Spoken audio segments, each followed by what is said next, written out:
Hello guys, welcome back to the Java tutorial series. So today we are learning Java switch. So what is Java switch? Java switch statement execute one statement for the multiple conditions. Okay, it's it's you can assume it's like a if else ladder. Okay, statement. The statement works for the with byte, short, integer, long, enum types. And after the Java 7, now you can use string in the switch statement also. Talking about, in other words, you can say the switch statement tests the quality of the variable against the multiple values. So there are few points that you need to remember about the switch statement that we'll be talking when we get to code about the switch statement. Okay, so let's first see what is the syntax, how the switch statement syntax is there. Okay, so first of all you have to write switch, and inside circular brackets you can write your expression, and then inside that multiple cases are there. There are a number of cases you can define, and there is a value is there which is being checked. If that value is satisfied, then the code inside that case will be get executed, and break is there, which is optional. You can write or you cannot write, it depends upon you. Okay, and one default statement is there which get executed if all the cases are not matched. Means if let's suppose you have write 5 cases here, okay, and none of the values get executed for that cases, okay, then default case should be executed. Okay, so let's understand how the exactly the switch statement flow it is there. Okay, so first of all expression is there which you write, and multiple cases here, as you can see, 1 2 3, and n number of cases are there. And if that case is matched, then statement 1 is processed, and the break statement is there. Okay, this is optional, you can write or you can also not write if you want. And one default is there. If none of the cases is matched, then it will get executed. Okay, so let's go in our IDE and let's see how it get implemented. Okay, so I'm here in my IDE. Let me just create one more Java class. So I will name it as switch because we are learning switch, right? Okay, just let me increase the font size for you guys, and let me get my main method here. Okay, so first thing first, I'll give you some basic example. Okay, so let's suppose I have declared an integer variable called number, and I will assign it the value 20.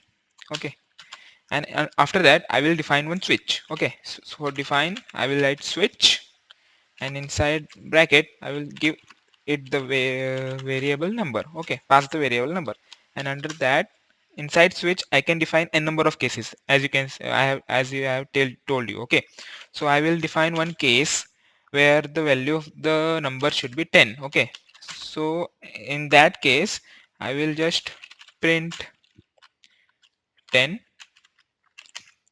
Okay, and let me just create one more, one more case, so that you guys can understand it more in better way. Okay, let me just get out of this case. Okay, and I will define another case where value should be 20, and I will again shout 20. Okay, and I will write the break statement. Okay, so here you can define n number of cases whatever you want.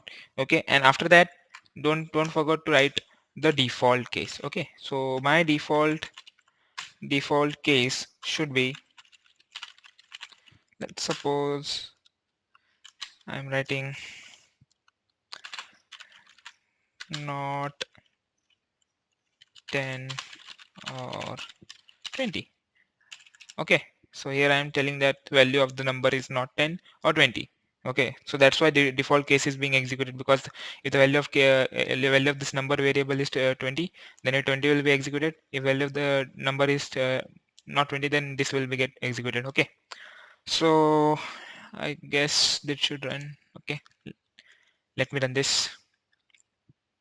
And one more thing guys, all those resources and code part you will get in the GitHub repository. That link to that GitHub repository is in the description, you can access it. Okay, so here you can see 20 is being printed on the console because the value of the number variable is 20, and the number switch is number, and the case number 2 is giving executed as true because the value of the number is 20, and this line is getting printed, and break statement will break the flow of the code. Okay, I means it will get me out of the switch statement, and after the switch statement our code is ended. Okay, so let me just give you another example. Okay, so if I write now, see here, my value of the number is 30. So what do you think? This will default case should be executed, right? Because numbers value is 30. Is this is not true? This is not true. Then default case will be run. Let's see. See here, not 10 or no or 20. Okay. So that means none of our case being executed as true. That's why our default case is executed. Okay, right? So I hope you guys have understood the Java switch, and try some doing some coding questions on Java switch so that you can get the better understanding of the switch. And in the upcoming videos I will be talking about the Java loops. Okay, what are the different types of loops are there in Java. So thank you guys for watching this video. I'll meet you in the next one.